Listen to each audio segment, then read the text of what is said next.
Ross and Charles, thank you both for being with us. Ross, let's start with you and this Heartland Forward report that has come out on engineers and computer scientists and data scientists. We've got a shortage of all of them, but we've kind of had a shortage. So kind of give me an assessment of the how dire the situation is. Well, thanks for having me, Roby. This is an indeed important topic. And the answer is we need all the above in terms of engineers, computer scientists, and data science. But we looked at specifically what the University of Arkansas Fayetteville could accomplish in terms of boosting the state's economy in the future by doubling the number of graduates in engineering, computer science, and data science. And we all know the near-term effects of students coming here and faculty spending money and buying homes. But this really looks at the returns to those occupations being embedded into the companies throughout the state of Arkansas. We know that STEM is a major driver of all economic growth, and Arkansas is facing a critical shortage that's projected about 58,000 by 2038 in terms of not having enough engineers and computer scientists. And that will really limit our ability to, to benefit from all these investments we're seeing. So the study looks essentially at what would be the long-term economic benefit of increasing the share of engineers, computer and data scientists in the state's economy by just 1.1 percentage point. So going from about 2.4 to 3.5%, which would still leave us below the national average. Within 15 years, that would boost GDP by almost 4 billion and add 19,000 jobs. So that's really what the study is about, is making the economic case for why we can't avoid not making these investments in increasing graduates. Charles, let me come to you. You've dealt with this as an employer for many years. I was in college when the old CCX was hiring a bunch of Hendrix College graduates uh, Yeah. at what later became Axiom there. How do you assess the situation now versus where it was back then? It's got to be improved, but we still see this shortage that Ross is alluding to. We've always had a shortage. Roby, one year I remember at Axiom, we believe it or not, we hired 14 out of 15 of the top, computer science, engineers in the University of Arkansas. And I don't know what all the rest of the people in Arkansas did, but it just shows you, what a limited supply we've always had. We've hired here at First Orion office, which I'm sitting in right now, uh, a large number, but we've also used apprenticeships to upgrade them. There is no question that the engineering degree puts people on a really good start. Today we can't find everybody with an engineering degree. We're finding more and more people are going through the apprenticeship and maybe even just internship to get started. And that's a slow path if you're trying to bring somebody up to a high level. But there is no doubt that having more engineers just literally empirically with the study that's we're talking about here today, and many other studies show the value of education. The education is kind of getting a bad rap these days, getting a degree, but strangely enough, you don't hear all these people talking of giving a bad rap to engineering degrees. They're mostly giving a bad rap to the more general college degrees. I've just have always been a huge fan of education. Ross, let's talk a little bit about what are some of the industries that I know that are outlined in this report that are going to be critical for needing some of these STEM educated jobs, science, technology, engineering, and math, but particularly these engineers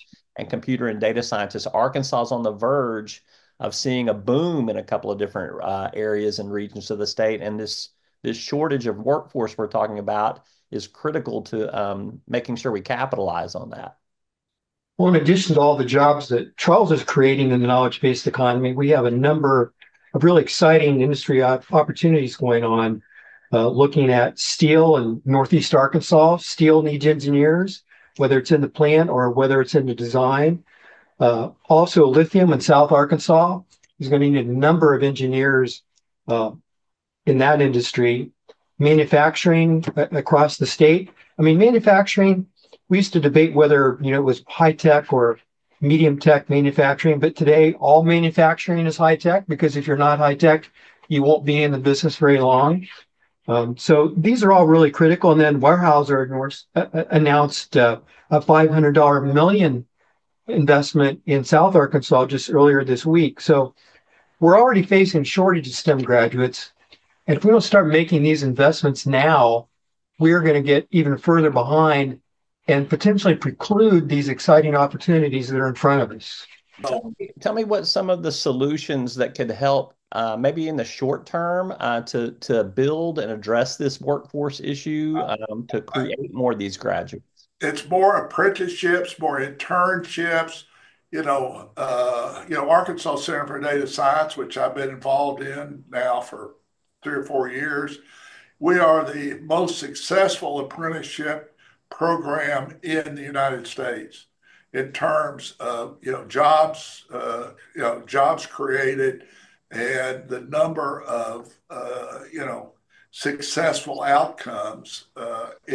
It's gone across all industries in Arkansas, and Walmart is taking it outside of Arkansas now. And so we've got Tyson's, Walmart, literally almost every county in Arkansas has got some company with apprenticeships. So these apprenticeships are one way, just straight internships, anything to upgrade the education of the workforce.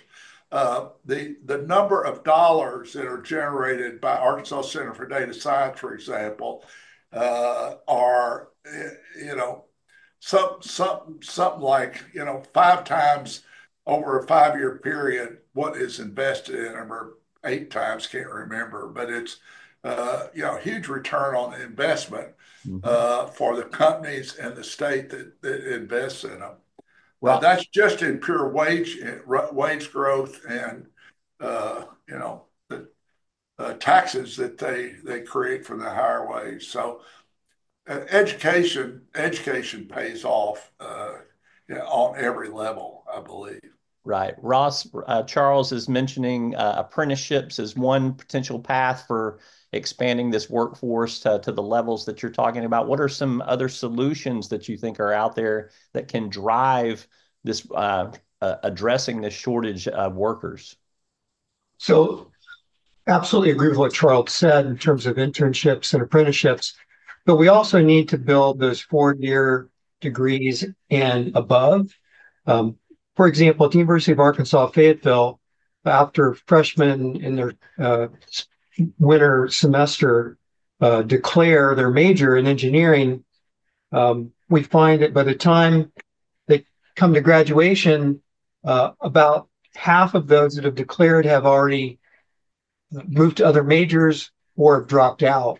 So one of the major things we can do is improve the mentorship, the ability to tutor and provide extra support, because it's a lot of work to become an engineer and get a 4-year degree. So that's something we could do. And it would minimize the cost of creating more engineers, because we could have larger class sizes and there would be efficiencies there. So that's certainly very important. But ultimately, we need to be able to have more engineering college-ready students. And so that means we've got to go back into the high schools, back to middle school, and be able to indoctrinate or expose children to the opportunities in STEM fields.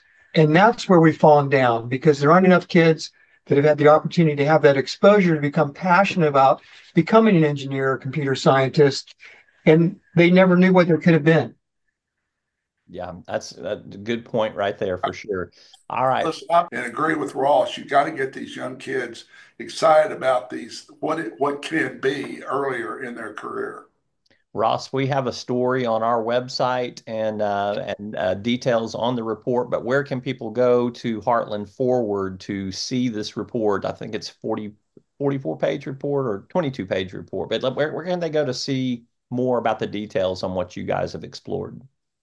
They can certainly go to our website, www.heartlandforward.org, and it's up there on the website and homepage. And then there's some associated links with it for further background information. And those 22 pages are one of the shortest reports I've ever written. So I've done everybody a favor. All right, Ross DeVol, Charles Morgan, good to visit with both of you, and always entertaining and certainly educational. And I appreciate you both very much for what you are doing on this particular subject. And thanks for visiting with us.